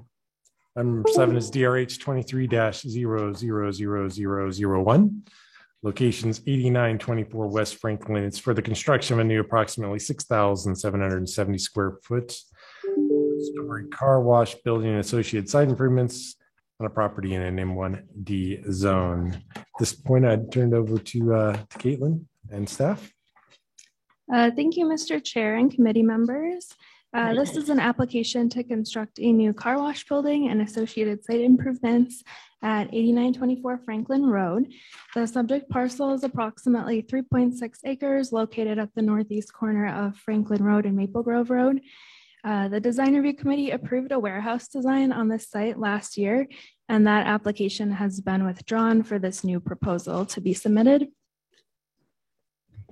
The property is zoned M1D. There's a variety of industrial, commercial, and residential uses in the area, and a car wash is an allowed use in the zone. The applicant is proposing the car wash building at the southeast of the site and 2 future pad sites. The future buildings will require new design review approvals, and the parking and vacuum area is located north of the building. The applicant is proposing to utilize 1 driveway on Franklin Road and 1 on Maple Grove Road. A condition of approval also requires the applicant to grant cross access to the property to the east. The applicant has also provided a concept plan showing how the future buildings might fit on the site. And it does show that this would allow for a building to be placed along Maple Grove with the parking to the side and to the rear. The applicant is proposing to remove the existing trees along the street. There are a number of existing mature trees, especially along Franklin. And they have provided a tree mitigation plan indicating that 213 caliper inches of mitigation are required, and Boise Forestry indicated they agree with this assessment. The applicant is proposing to plant 169 caliper inches of trees on the site as part of this application, and then those future pad sites will each plant an additional 22 inches of trees for those future buildings. The applicant has also provided this section drawing that shows the grade change that occurs along Franklin. This also occurs along Maple Grove Road. There is a significant grade difference between the street and the bottom of the site. So where that applicant has shown that section, that's approximately a 14-foot height difference. The building design is similar to other car wash buildings that have been constructed in Boise, and the massing and design is appropriate for an industrial zone. The bottom elevation is the south elevation facing Franklin Road. The applicant has provided changes in height, a variety of materials, windows, and awnings to provide design interest. The applicant would like to discuss 2 of the recommended conditions of approval.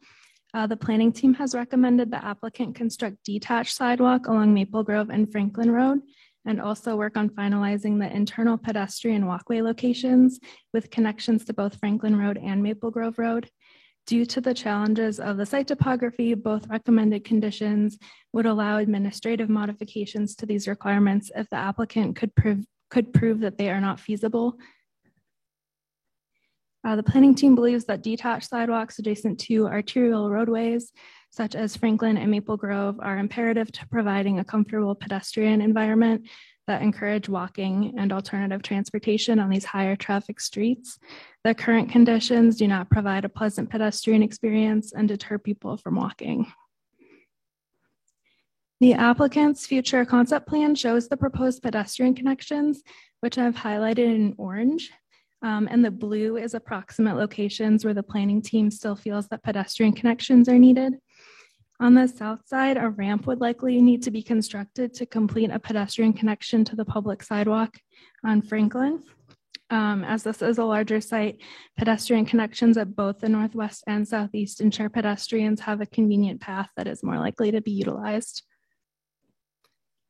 And the applicant would like to present some additional information in regard to the site topography and their proposals. And we did also receive some written comments, and I believe there are some public attending tonight that would like to discuss the project. I believe their concerns are related to the car wash use and the noise associated with it. And with that, I can stand for questions or we can hear from the applicant team. Thank you, Caitlin. Questions for staff at the moment? Seeing none. Thank you. Is the applicant present? If you would please state your name and address for the record. Thank you. Good evening. Stephanie Hopkins with KM Engineering, 5725 North Discovery Way in Boise. Thank you, Mr. Chair, members of the committee. I'm here representing the developer and our client on this site. You might have to help me go to the next slide, but Caitlin did a really great job of summarizing our request. This is industrially zoned. We're requesting a car wash use, which is permitted in this zone. And the main topics that we'd like to discuss with you tonight are pedestrian connectivity related. So next slide, please. This is the existing site. As Caitlin mentioned, there are quite a few trees on site, and we've been coordinating with the city arborist to make sure that we are complying with the mitigation requirements. The existing structures on the site are going to be removed if the car wash is constructed in the future. So there's one home and then I think several outbuildings. The site is pretty hilly. I'm sure most of you are familiar with this area. As you're driving on Maple Grove or Franklin, you can see that it's kind of down in a hole. And it's been undeveloped. I've lived in Boise my whole life and it's been undeveloped since I've been around. So I think next slide, and I'll show you the site plan. So as Caitlin mentioned, we're going to be locating the proposed building at the southeast corner of the site. There'll be 3 stacking lanes for vehicles as they enter the car wash, 2 points of access, one from Maple Grove and one from Franklin. ACHD has conditioned us. They've written a staff report stating that those will be right in, right out accesses. So vehicles can enter in through Franklin and continue to the queuing lane, go through the car wash. They could either continue to the vacuum stalls that are provided, or they could go north and then west out to Maple Grove, or south again to Franklin. The building is about 6,800 square feet, and we're proposing to locate 4 standard parking stalls on site for employees. There'll be 1 ADA stall and 23 drying station stalls. Staff did have some comments on landscape buffers, so we've made a couple of changes to the first step or the first site plan that was submitted, and lost a couple of drying stalls. Let's see. I think that pretty much covers it on the site plan. So next slide, please. The landscape plan, as mentioned, will be mitigating trees and complying with landscape buffers as required, and then including lots of vegetative ground cover and trees as well. So next slide. So this is a concept plan that we developed after talking with staff about what buildings could locate and kind of what the site design would look like for future development.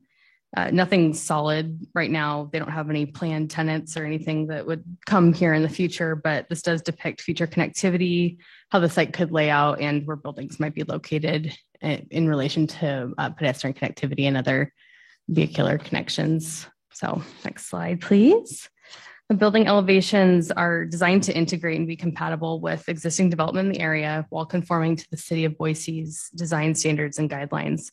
We're proposing a mix of materials, including natural limestone, burnished CMU, cedar rendition metal cladding, among other finishes. And the color scheme will be kind of more of an earth tone with browns, tans, and other kind of softer tones to hopefully blend in with the area as well as we can. The architect, I believe, is on the line too. So if there are any questions related to the building design that you might have, they can kind of chime in on that.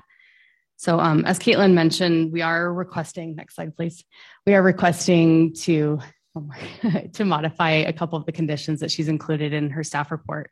We're in agreement with the bulk of the staff report and the conditions that are included. These ones are primarily related to the existing site conditions and how difficult it would be to comply with the pedestrian connections requested. So the first one is site-specific condition 1C, which is to construct a minimum 5-foot wide detached sidewalk separated from the curb by a minimum 8-foot wide landscape strip along Franklin Road and Maple Grove Road. The applicant may submit additional information regarding topography challenges for planning team consideration, and this condition may be removed or modified. We're requesting that it be removed from the staff report, and that is primarily due to the fact that there's already existing sidewalk here. If you'll go one forward, I think I have some pictures that'll show you. So the site slopes significantly. This is Maple Grove looking south as you're kind of at the bottom of the site. It slopes significantly as you go towards the southwest corner. Next slide. And then this is from Franklin Road, kind of looking up at the site, looking west. And the next one, and this is going to be at the intersection of Maple Grove and Franklin.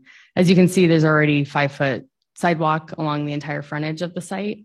And what these pictures don't show well is that on the other side of that barrier, it actually drops off significantly. So we would either need to employ retaining walls or we would need to grade it significantly to be able to detach the sidewalk. The west part of the site is a little challenging. There's a fair amount of easements. There's a pretty large Idaho Power easement, as well as some large power poles and some other things that would inhibit, if we had to bring the sidewalk into the site far enough to make it work, it would inhibit future development of the site on that side, as well as along Franklin. So that's the primary reason we're asking for this condition to be removed. Pedestrian connectivity is really important. We agree. And in this case, the facilities already exist. So it'd be a great opportunity to utilize those. So next slide. Second condition that we're requesting to be modified is connections from Maple Grove and Franklin into the site. If you'll go to the next, I have more pictures. But this is the conceptual design plan that we put together, kind of showing what future development would look like. I've highlighted exactly like Caitlin did, where the pathways exist or where we're proposing them. So we would propose to bring one in from Maple Grove into the site and then south into where there might be a future building and then eventually the car wash.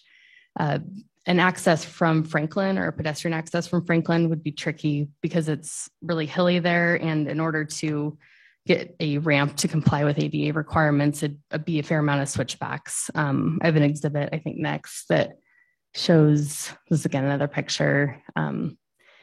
So this shows exactly, how far down it does drop from Franklin Road. This is the exhibit that Caitlin showed a little bit ago. And then the next one shows, in order to get this to work for ADA requirements, we would have to bring the pathway in, go about 65 feet to the west, and then go down north a little bit more, and then 68 feet to the east to be able to get folks, I think it's like 60 feet or something from the building to the road, but they'd have to travel, 150 feet to get down to that location. So because this is a vehicle oriented use and because of the site topography, we think it's appropriate to modify that condition to not require a pathway connection from Franklin specifically.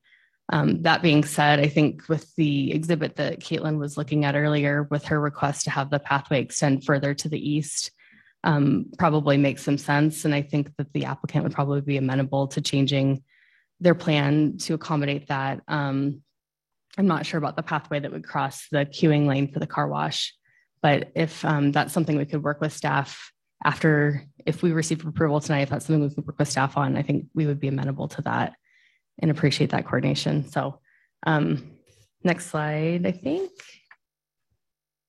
And this is just another graphic showing exactly how, one more, and it'll show you how it drops down. So that's about 60 feet and it drops down from a 5-foot sidewalk that exists significantly down to the building as it switchbacks across that buffer. So I think that pretty much summarizes our request. And we think it's going to be a really great addition to this area. It'll provide a nice convenient service to people over here. And it's appropriate for the zoning district. So I'll stand for questions if you have them. I know that our client is on the line as well as the architect, and I think we might have a landscape architect available too. So the whole development team's here. Great, thanks. Questions for the applicant at the moment? Mr. Chair. Yes. Caitlin, can you show the image where you, the staff showed the recommended ramp and whatnot? So Stephanie, I just want to make sure I understood you correctly.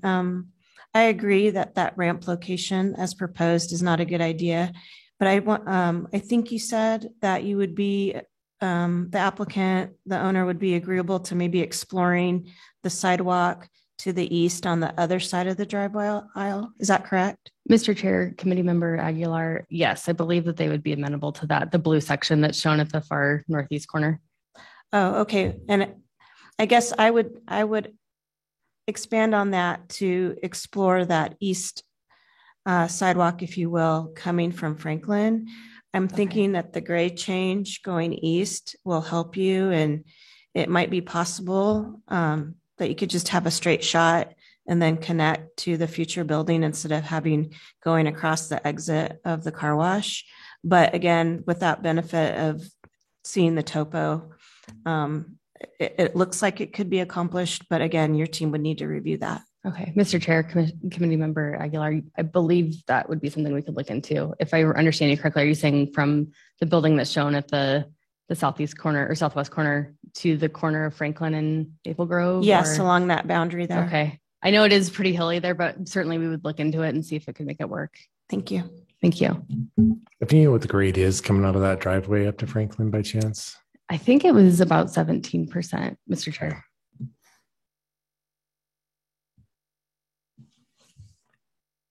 Other questions for the applicant at the moment? Seeing none, thank you very much. Thank you. We do have one sign up. Sean Davis, if you would like to come forward and state your name and address for the record. My name is Sean Davis. We live at 8828 Clovis Drive, Boise, Idaho. And Mr. Chairman and committee members, just wanted to speak a little bit about this particular project. The first concern I have a little bit is, and I'm probably just ignorant of the rules but notification. I know I've gotten over the years many notifications of properties near that would impact properties that I've owned. And we never heard anything about this project whatsoever, other than I caught wind of it through my son, who happened to hear about it from the Boise Dev guy. But, and we are located right across the street, across Franklin, up on the hill, in a home that we worked our whole lives to acquire, and the tax assessor seems to think it's a pretty valuable piece of property. And I'm afraid that our property value might go down a little bit. And of course, at the risk of sounding like every other not my backyard guy, we do have some real concerns because we love our home. It's open and airy, and we turn on our air conditioner maybe 10 times a year, and we have our windows open constantly 3 seasons of the year. And I don't know about you, but I'm not sure anybody on this dais would like to have a car wash 1,000 feet from their house, because when they fire up those blowers, and it's pretty horrendous noise, along with the 23 vacuum stations, it can get really, really loud. So I have some concerns about mostly the sound and how far down in that pit it's going to be, which would help mitigate sound, and how much trees they'll have on the street level. But also just one more 2 big giant sets of signs that I have to look at out my master bedroom window that say car wash, you know. And if the profile of the building is lower than the street level, that won't be an issue. But I don't know that, because this is the first I've seen the plans. But mostly, I'm really, really concerned about the level of noise. And somewhat, I think it's kind of impractical to try and put this application in an area with that steep of egress and ingress, trying to get in and off of Franklin Road. And you've got a wet car coming out of car wash, and you're trying to get up that hill to get onto Franklin and turn right again. And I hope I'm correct that I heard that they're both right in, right out, because the other thing is the traffic at Franklin and Maple Grove is horrendous. You know, years ago, we'd go, oh, it's Christmas time. We can't even get out of our neighborhood and go down Franklin because everybody's going to the mall. Now it's every day of the week. We can pull on to Maple Grove and stop dead and not get through the intersection for 3 lights before we can get through at Maple Grove and Franklin. That's progress that happens. But the real concern we have, I guess, is how much it'll reduce our property value, just the annoyance factor. And really the property value isn't that big a deal. That's my son's thing to worry about because we're going to live there till we die. But just the quality of life, the sound issue. And, you know, it might be a moot point. I don't know, but I know I've stood by the Mr. Car Wash on Eagle Road and Pine, and you can hear that thing for blocks away, and we're just right across the street up on the hill.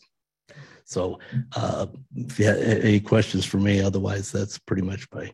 Just to clarify, you're on basically the southeast corner of the intersection. We are in a couple houses closer to where they're putting the car wash to the east on the property. There's a triangle piece right on the very corner, or not the very corner, but the big triangle piece. We're the large piece next to it, 0.6 of an acre right next to it. Okay. And we have pretty nice unobscured view of from Squaw Butte clear around to Table Rock. It's pretty fantastic view and piece of property, but it will lend itself to some noise carrying up there, not having a lot of trees blocking. But great. Thank you. Thank you. Are there any other members of the public wishing to testify on this item here tonight, either in person or virtually? Seeing none in person, any virtually, Josh? Okay. With that, we'd invite the applicant back for any other further comments. And thank you, Mr. Chair. Stephanie Hopkins, for the record. Appreciate Sean's comments. As far as noise and potential mitigations to his worries about the impacts that the car wash will have, it's the one thing that's working in our favor is the fact that it is kind of down in a hole. So the impact to his view shouldn't be an issue. It will also help to hopefully buffer some of the noise and other impacts that the car wash would have. Traffic is one thing that obviously is going to be increased with this use. I think luckily ACHD's conditions requiring a right in, right out at both access points will help to mitigate some of the conflicts that can occur with this kind of a use. And then as far as we'll make the grade work. I mean, it's obviously not an ideal site for a lot of uses. And I think that might be part of why the warehouse building that was before you last year didn't go forward. But that's why we have a good team of engineers looking at this project, and we'll make sure that it's viable for our client and that it works well for everyone that'll be utilizing it. That'll be one of the main reasons that we want it to work, is so people want to keep coming back. So with that, I'll stand for any questions. We look forward to working with the city more on this project and would appreciate your approval of it tonight. Yeah, just had a couple of clarifications just to make sure that our assumptions are true. So the entrance is from the west and the exit's on the east. And would it be correct to say that the dryer blowers are on the east side, exit side of the tunnel, the car wash tunnel? Mr. Chair, they're kind of situated around where the orange, just north of the building. So they'll be throughout the main parking area. I mean, the one inside the tunnel, the air blower. Oh, yeah. Sorry. Yes. Let me look at the floor plan. I can't remember off the top of my head.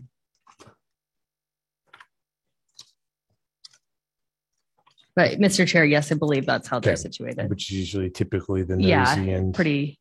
And I believe I saw that's next to the trash enclosure. Can you just verify that's the vacuum enclosure as well for the vacuum motors? Mr. Chair, yes, I believe it is. Okay. And I think I saw that's like in an 8-foot CMU enclosure. Yes. Okay. And do you know if there's any reason, I guess that's maybe an accessibility piece, but from as long as there's an accessible access somewhere else, is a stair just an option from Franklin down that grade? I'm not certain that the city would require a ramp necessarily. I'm not even sure that the sidewalk along Franklin's particularly accessible. Mr. Chair, we've discussed that. And I think, if it's something that the city wants there, we can certainly look at that as an option. So. Okay.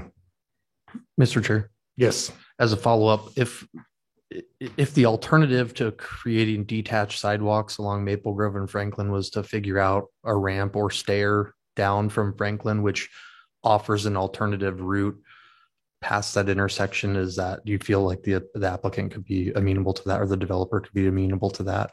Mr. Chair, Committee Member Semple, I think I could certainly talk to our client about that. I think he might even be on the line, but just to make sure I understand, are you talking about at the corner, the intersection, actually employing stairs there, or are you?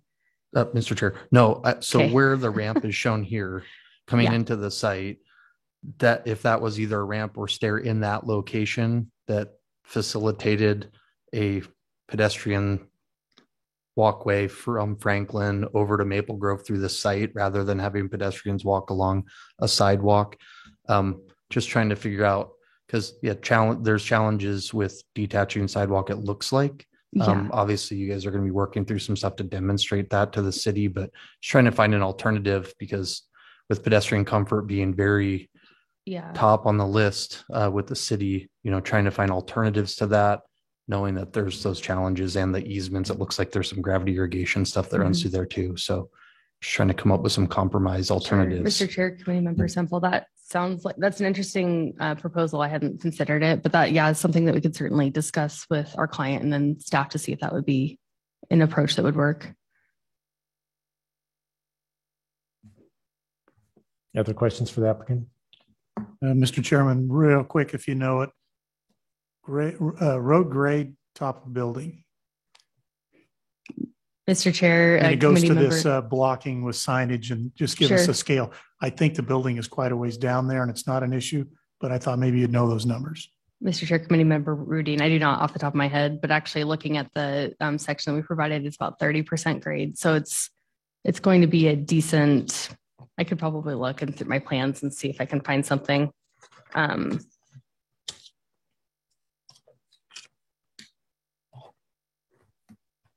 Unfortunately, I didn't bring the topo with me, so okay. I apologize. Well, that one showed like 12 feet, or I think 14 feet of grade change about where the ramp is, and so I think it just goes up from there. So, top of building is the building is how tall? I think 35 feet. 35. Yeah.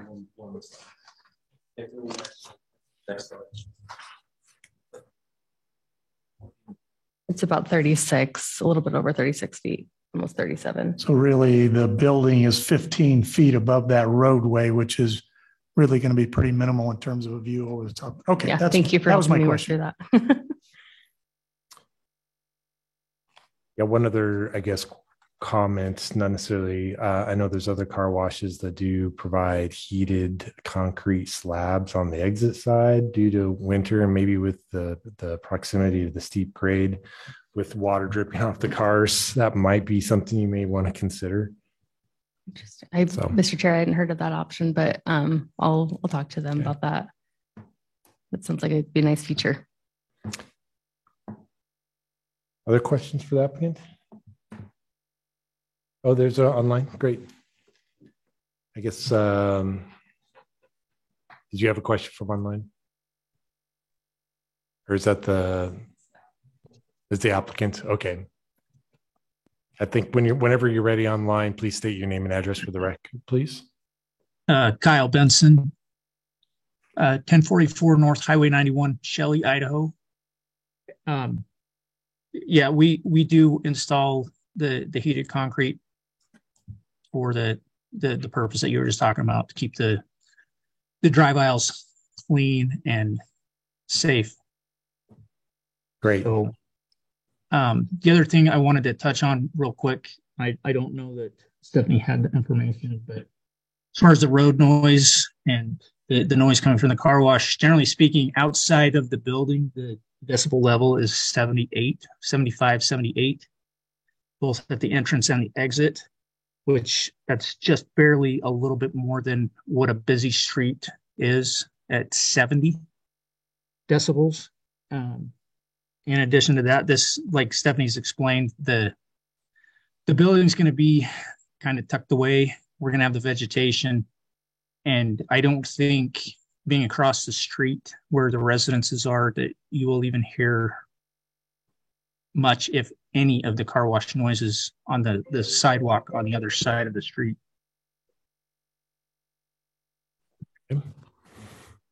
Any questions for the committee for the applicant online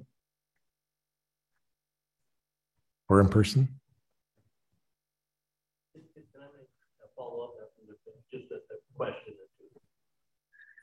Is the committee okay with a follow-up question? Sure. Yes, go ahead, Mr. Chair. I feel like if we offer them the opportunity, then the applicant gets another opportunity as well. Yep. Okay. Yep. Yeah. Please feel free to come forward and again, if you would state your name. Nope, that's fine. I apologize. One thing I just wanted to ask too is, I'm sorry, Sean Davis, 8828 Clovis Drive, Mr. Chairman, committee members. I kind of inquired a little bit, but I didn't. I just went off and started rambling about the notification process because I did poll my neighbors in the last few days and none of them had heard about this project either, and even ones that are even closer than us. And I was wondering how that, is it because it's a commercial piece of property that the residential people near it don't get notified, or? There should be record for that, and staff can actually maybe provide you some input on the actual notification. I mean, usually you get a little postcard that, lays out the general, and they go, oh, we're going to talk about this. And we had no idea this was happening. Mr. Chairman, I can clarify real quickly, just doing some quick measurements on our GIS system. This gentleman's home and the ones around it are outside of the 300. So what we do is we measure 300 feet from the outside of the property, and you're somewhere around 350. So yeah, you're just outside of that. Okay. And, oh gosh, I lost my train of thought, but there was one other question. And I thought that I had one comment was that it's interesting that this is laid out and probably for their purposes really works out well, but it's not lost on me that it's shoved to the southeast corner of that piece of property. That's the only place that's contiguous to residential homes across the street. On the east, the west, the east, and the south, there's nothing but industrial. So all this is getting crammed right up against the residential side. And I don't know if there might be an opportunity to flip-flop this in a mirror image and put that tunnel and dryers down at the south end of the property and even maybe towards the west, but that's probably not possible. But I find it interesting that it's the closest to residential is where all the activity is going to be instead of next to all the industrial next to it. Thank you very much. Thank you. This time we invite the applicant back up for any further comments too. Mr. Chair, Stephanie Hopkins again. In coordinating with design review staff, the requirement is to place the building as close to the thoroughfare or roadway as possible. So we kind of went through a couple different concepts, and this is what we landed on that worked best for our client's use, as well as what kind of complied with the design review requirements in placing the building close to the road. So in response to the gentleman's comment there, but Kyle, our client, brought up a good comment that this is maybe going to be similar in decibel noise to the roadways, Franklin and Maple Grove, which are both pretty busy. So thank you. Thanks. Further questions for applicant? With that, we'll close the public portion of the testimony, bring back to the committee for discussion. Mr. Chair. Yes. With regards to the detached sidewalk, I'm not opposed to striking that requirement for this project. I drive down Franklin Road every day to go home from my office. And I think it's accurate to say, at least from Maple Grove to the connector, there is no detached sidewalk on either side of the road. And based on the existing development that's there, and maybe with the exception with the immediate neighbors to the east of this proposed site, I don't see where that area is going to be redeveloped and reconfigured such where the existing sidewalks are going to be relocated. So it's my personal opinion that the existing sidewalks should remain or at least be located in their current location. I think to make the requirement to do a detached sidewalk potentially could make this project not feasible cost-wise, because they're going to have to regrade and bring in fill on both sides of the property. So that would be my recommendation, is to remove the detached sidewalk requirement. Ms. Aguilar, any other comments? Mr. Chair. Yes, Mr. Simple. I generally am in agreement with you regarding that, because I feel like when there's existing facilities that accommodate what we're looking for, that they should be able to be used. I also know that there's other projects that the city is now asking, I mean, almost categorically, that everything provide detached sidewalk regardless of location, just because that's eventually the standard they want to get to. Looking at the site, it looks like it's probably not very feasible between the grade and the, large power poles and the easements and everything else. So, I mean, if everybody else agrees that we could remove it, I guess I would be okay with that. I feel like there's some leeway in the condition where it's not cut and dry. Like if they provide, information about the topography and other constraints, that probably gets there anyway, I guess. I guess wondered, are you amenable to having a pathway on site with basically either the ramp or stair? Yeah, I mean, I to be clear, I don't think that detached sidewalk works here. I'm just saying that I know that that's the way that the city's been going with everything else. I do think that the alternative to that is providing an internal circulation, which would include a connection to Franklin, whether that's ramp or stairs. Mr. Chair. Yes, Mr. Simple, I totally agree with that. And my earlier question to Stephanie was, can we explore some connection on the east side of the drive aisle that is adjacent to Franklin? I think that might satisfy getting the pedestrian connection. I don't like how it's depicted currently crossing the exit of the car wash. I think that's just asking for trouble. And I think that the grade change might help the client and the applicant make that work. So I would propose that we remove the requirement for the detached sidewalk condition, that the staff and the applicant work together to take another look at pedestrian connectivity within the site, with the connections from Franklin and the connections from Maple Grove. Other thoughts? Mr. Chairman? Yeah, Mr. Reading. So in general, what I'm hearing is eliminating item C, but leaving item D, because that's the part that says we want to have that connection and have them work with staff. I would concur with that. Okay. Mr. Chairman? Yes. I'd like to make a motion that we, let me get the right number here in front of me. Already put it away. That we approve DRH 23-00001 with findings, facts, and conclusions in the staff report, with the exception of elimination of item C and the site-specific conditions. So moved. Second. Seconded. Any discussion on the motion? Hearing none, Christina, please call the roll. Simple. Aye. Zabala. Aye. Rudin. Aye. Marsh. Aye. Aguilar. Aye. Erstad. Aye.